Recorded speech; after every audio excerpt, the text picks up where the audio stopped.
वृंदावन एक मनमोहक धाम है और मथुरा उसकी आत्मा।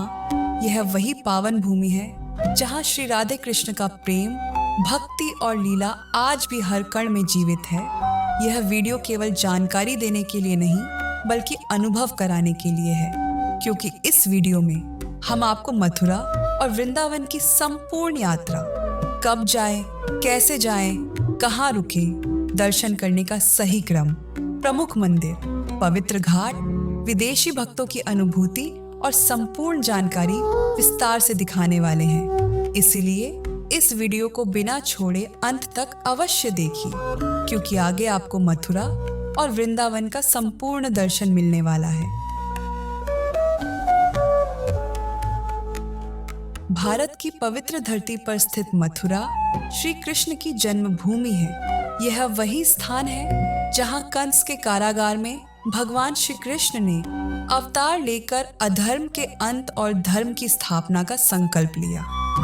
मथुरा की भूमि पर कदम रखते ही वातावरण में एक गंभीर पवित्रता महसूस होती है। यहाँ की हवा में कृष्ण कथा और यमुना की धारा में भक्ति बहती हुई प्रतीत होती है। मथुरा का सबसे प्रमुख और पावन स्थल है श्री कृष्ण जन्मभूमि मंदिर, जहाँ दर्शन केवल आंखों से नहीं बल्कि अंतरात्मा से होते हैं। इस स्थान पर खड़े होकर ऐसा लगता है मानो समय थम गया हो और जीवन का उद्देश्य स्पष्ट हो गया हो। यहाँ श्रद्धा अपने आप झुक जाती है और मन में केवल कृष्ण नाम गूंजने लगता है। श्री कृष्ण जन्मभूमि के दर्शन के बाद मथुरा दर्शन में द्वारिकाधीश मंदिर, विश्राम घाट और यमुना तट का दर्शन अवश्य करना चाहिए, क्योंकि यही वे स्थान हैं जहां श्री कृष्ण की बाल लीलाओं और जीवन कथाओं की स्मृति आज भी जीवंत है। विशेष रूप से यमुना के तट पर संध्या के समय दीपदान करने से मन में अद्भुत शांति का अनुभव होता है।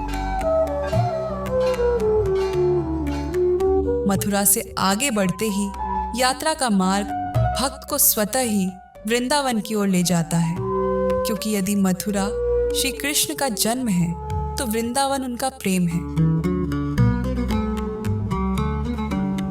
वृंदावन कोई साधारण नगर नहीं बल्कि भक्ति की जीवित अनुभूति है। यहाँ श्री कृष्ण राजा या योद्धा के रूप में नहीं बल्कि बालक, सखा और राधा रानी के प्रियतम के रूप में अनुभव किए जाते हैं। और राधा रानी यहाँ केवल नाम नहीं बल्कि पूर्ण समर्पण और निष्काम प्रेम का स्वरूप है। जैसे ही वृंदावन की सीमा में प्रवेश होता है, वातावरण अपने आप बदलने लगता है। हवा में राधे राधे घुल जाता है, मंदिरों की घंटियां मन के भीतर तक बजने लगती है और जीवन की सारी भागदौड़ कुछ समय के लिए थम जाती है। वृंदावन में भक्ति दिखाई नहीं जाती बल्कि जी जाती है। यहाँ लोग भगवान को देखने नहीं आते बल्कि भगवान के सानिध्य को महसूस करने आते हैं। सुबह की पहली किरण के साथ नाम स्मरण, दिन भर गलियों में गूंजते भजन और संध्या की आरती मिलकर ऐसा अनुभव रचते हैं जिसे शब्दों में बांध पाना कठिन है। वृंदावन पहुंचते ही भक्त की पहली इच्छा होती है बांके बिहारी मंदिर के दर्शन की। यहाँ दर्शन पर्दे के माध्यम से होते हैं ताकि भक्त अहंकार में न पड़ जाए।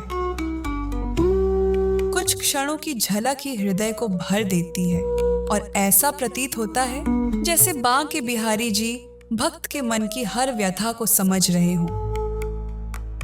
इसके बाद वृंदावन दर्शन में प्रेम मंदिर का विशेष स्थान है, जहां श्री राधे कृष्ण की लीलाएं शिल्प और प्रकाश के माध्यम से सजीव हो उठती हैं।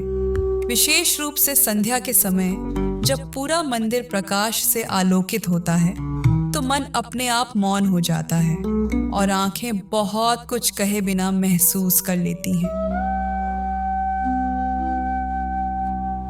वृंदावन दर्शन तब तक पूर्ण नहीं माना जाता जब तक भक्त यमुना नदी के पावन तट पर कुछ समय शांत बैठकर आत्मचिंतन न करे।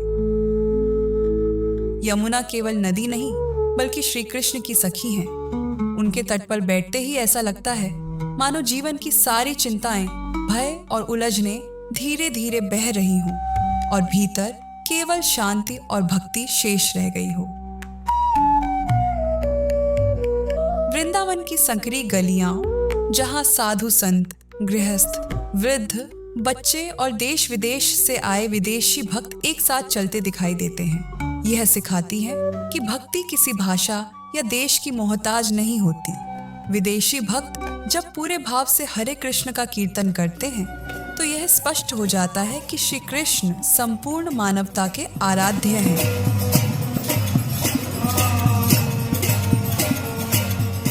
अब यदि बात करें कब जाए, तो मथुरा और वृंदावन आने का सबसे उत्तम समय अक्टूबर से मार्च के बीच माना जाता है। जन्माष्टमी, होली और कार्तिक मास के समय यहाँ की भक्ति और वातावरण अपने चरम पर होते हैं।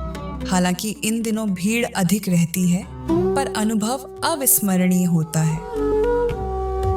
यदि बात करें कहाँ रुके, तो मथुरा और वृंदावन दोनों स्थानों पर धर्मशाला, आश्रम और होटल हर प्रकार के बजट में उपलब्ध हैं।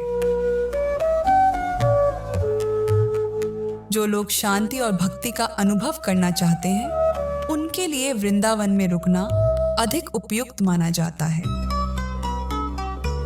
अब यदि आप यह जानना चाहते हैं कि मथुरा और वृंदावन पहुंचा कैसे जाए, तो मथुरा जंक्शन देश के लगभग सभी प्रमुख नगरों से रेल मार्ग द्वारा सीधे जुड़ा हुआ है।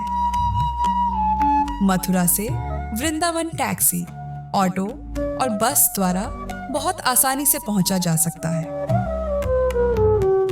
सड़क मार्ग से दिल्ली, आगरा, लखनऊ, जयपुर और प्रयागराज से नियमित बस सेवाएं उपलब्ध हैं। और यदि विमान मार्ग से आना हो तो निकटतम हवाई अड्डा दिल्ली और आगरा है, जहां से सड़क या रेल द्वारा मथुरा और वृंदावन पहुंचना सरल है।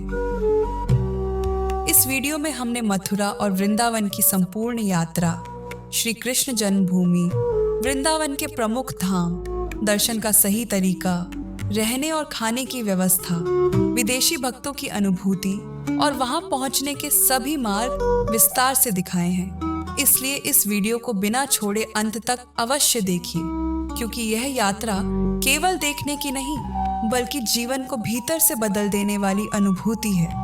और जो मथुरा और वृंदावन की इस भक्ति को एक बार अनुभव कर लेता है, उसका हृदय सदा के लिए श्री राधे कृष्ण के प्रेम और नाम में डूब जाता है।